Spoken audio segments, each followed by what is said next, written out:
magpalit naman tayo ng tubig dito sa mga isda. Kuhanan mo natin sila ng tubig para ilipat natin yan dito sa timba.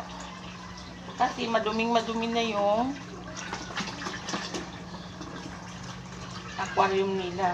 Palitan na natin sila ng bago. Kaya see you mga kagarbosa ha. Hindi nyo na nakita kung paano ko silip-sip yung tubig para lang lumipat dito sa timba. Hi!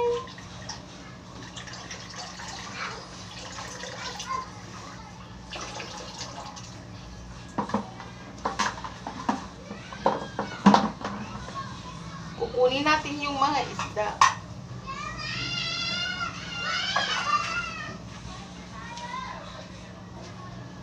Kasi ang bilis niya nagpahuli. See you!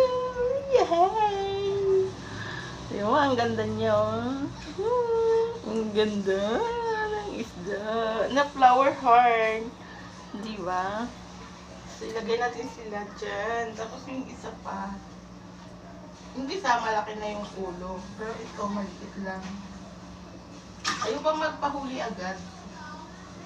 Dumudulas-dulas lang. Mahuli rin naman. Diba? O, tingnan nyo itong isa. Diba? Maliit lang yung bukol ng ulo niya. Hindi katulad ng isa. Diba? Ang ganda. Diba? Maliit siya. Tapos ito, o. Tingnan nyo. May stress na naman to. Diba? Ang laki. Ang laki ng bukol niya. Diba? Ang galing, no? See you mga kagarbosa!